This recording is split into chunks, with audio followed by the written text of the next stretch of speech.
I don't understand none of this, what he thought, and it's a conspiracy between these two right here. Listen, Mr. Cromartie, Mr. Cromartie, what are you? Man, I don't understand, sir, and I don't believe you, Mr. Cromartie, because you act like you do understand it. But what are you asking for right now?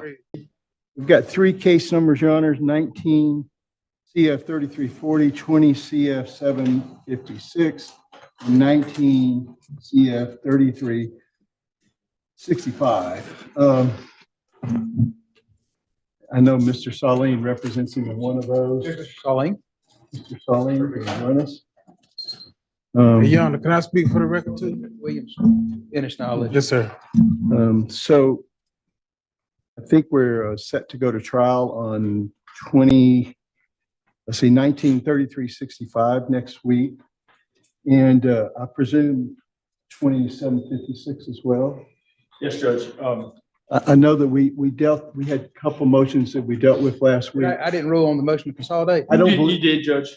You granted it last week. I don't know if there's been a written order, but you granted it in court. I actually had filed a amended information consolidating those two counts, but I left it on the printer this morning, so I will file that. Okay. My intention is in the 193365 case, he is currently charged with two counts. One is the felon in possession of a firearm. That would have to be bifurcated anyways. So I had not included that in the amended information, and I plan on moving forward with the attempted first degree murder with a firearm and the tampering of the witness at trial next week. Okay. and my recollection, Judge, was that you, at that hearing, I remember you saying that you were inclined to grant the joinder of them. I'm not sure. You may have said it. But if I did and just out of abundance of caution, I'll grant the motion. And that's was certainly, I anticipated you do that, and have been acting accordingly. I would like to put a few things on the record, Your Honor. My client had an offer from the state last week, and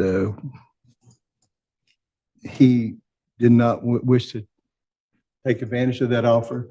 My investigator and I went out to the jail, talked to him, went over things, explained everything to him. I gave him my advice, which was that I thought it was in his best interest to accept the offer. He refused that, and that offer was for 20 years with a mandatory minimum. He still has an offer today for 25 years mandatory minimum, and I've discussed it with him briefly over here in the box, and he's told me that he doesn't wish to do that, but considering the Hey, fact. Your Honor, this man ain't even helped me in my Marty, defense, none of that. Mr. McCarty, I told you I'd give you an opportunity to speak. Okay. Yes, sir. Yes, sir. Finish. What I was going to say, Your Honor, is considering, I've explained to him that his exposure is in the 3365, the attempted murder case is a life sentence, in that he's further exposed in the 2756 case on the tampering to an additional 30 years, since it was a tampering with the underlying case being a first degree. So I've explained to him his exposure. I've given him my advice. I've told him what I think is best for him. And he, as is his right, he's choosing not to do that. But I did want that on the record so that there was no confusion later on about whether or not I had informed him of the offers and how I advised him and that sort of thing. So, Your Honor, my intention is to revoke those offers today, and I plan on moving forward next week. One thing that Mr. Williams mentioned, yesterday I filed the HBFO notice, which actually extends his exposure in the tampering case from 30 years to possible life in that case as well. Okay. So the maximum that Mr. Cromartie faces is 2 life sentences consecutive. Okay. I really wasn't aware of that. You hear what he said? Yes, sir. But So let me ask you this. Before the judge is going to give you a chance to talk. Okay. But in light of the fact that Mr. Sullivan has made this new filing, and now you have your maximum exposure is 2 life sentences, do you wish to reconsider your choices with I don't regard to accepting understand. the offer? I don't understand. I don't understand. And being him, being that he's representing me, we haven't even worked the defense in this case at all, period. Okay. And plus, Let's take one thing. Do you understand that you've been off for 25 years in prison? I don't understand, sir. Yeah. then yes, you do understand you have a plea offer of 25 years in prison.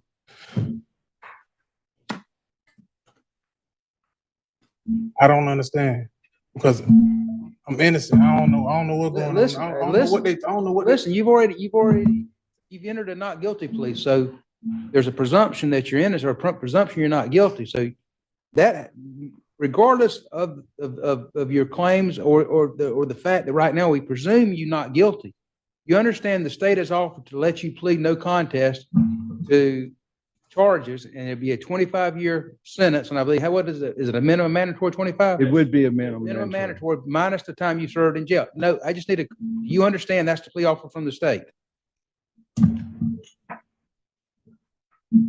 Hell no. I don't understand none of this. What he thought, and it's a conspiracy between these two. Right here. Listen, Mr. Camardi, what do you? Man, I don't understand, sir. And I don't believe you, Mr. Camardi, because you act like you do understand it. But what are you asking for right now? What are you asking for?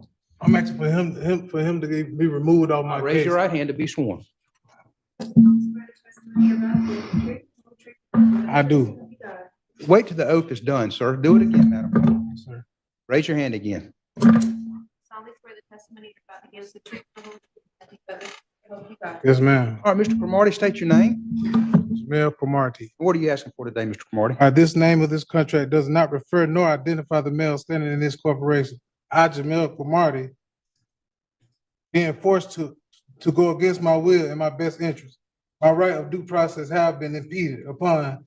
Also, my Fourth and Fifth Amendment right have been violated. I invoke my rights of the Constitution to protect me and my best interest. I invoke my Fifth Amendment. Okay. All right, then you vote the Fifth Amendment right, so you're not asking to testify. What are you asking me to do? First of all, I have the right to face my accuser. Listen. What are you asking me to do today, Mr. You Cromartie? saying I don't understand. Mr. Cromartie, what are you asking me today? I'm gonna give you one. No, I don't need him on my case. Okay, listen, what are you asking me to do? Or this one right here. This both them two right there. Okay. I got some that's conspiracy on what they trying to do. Okay, what do you want me to do? Continue my trial. No, sir. Motion denied. What are you asking me to do? We're looking at a high-risk criminal case where the defendant is charged with attempted first-degree murder and witness tampering. Prosecutors have already consolidated charges, increasing the pressure. Despite being clearly advised that he could face life in prison, the defendant refuses a plea deal, a decision that could dramatically shape the outcome of this trial. What are you asking me to do, Mr. Cromartie? A fair trial. All right, right now you're gonna get a fair trial. Is there anything you're asking me to do right now? I'm saying I don't need them on my case. What are you asking me to remove them? Yes, sir. And then you gonna represent yourself, or are you gonna hire another attorney? I'd rather represent myself to get an attorney. You already sworn in, so state your name again. Jamel Cromartie, sir. Mr. Cromartie, you're asking to represent yourself next week. Is that correct? Yes, sir. Okay, you understand that you're looking at life in prison if convicted of two life sentences. Okay. You understand that? Yes, sir. Okay. Do you understand you've been offered a 25-year plea deal?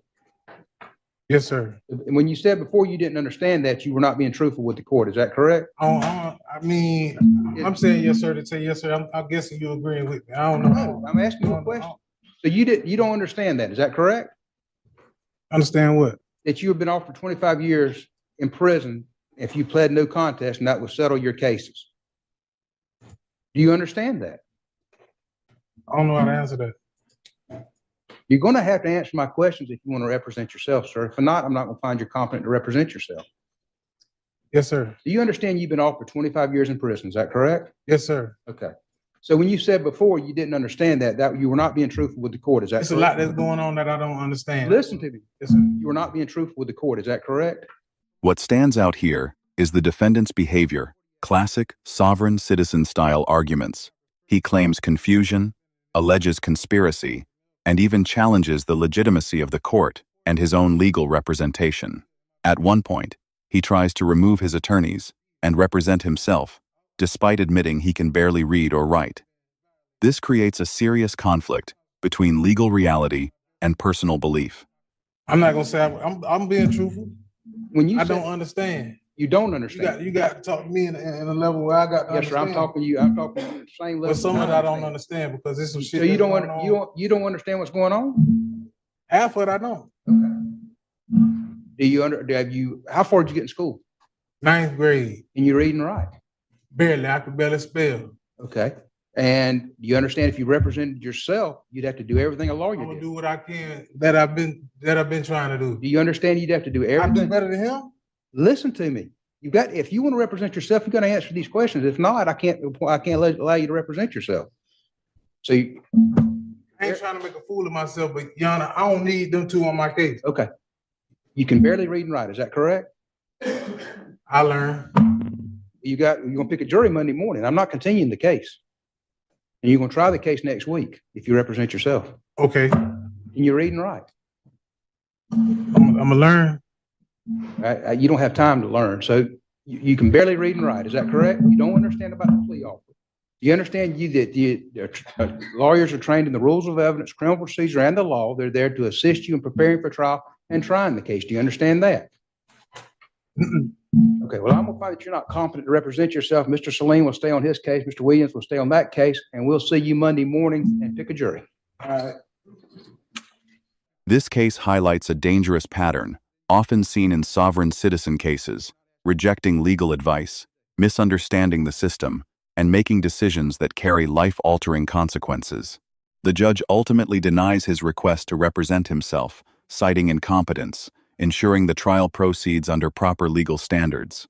Now, with 2 possible life sentences on the line, the courtroom is set for a high-stakes trial where belief collides with the law, and reality will have the final say.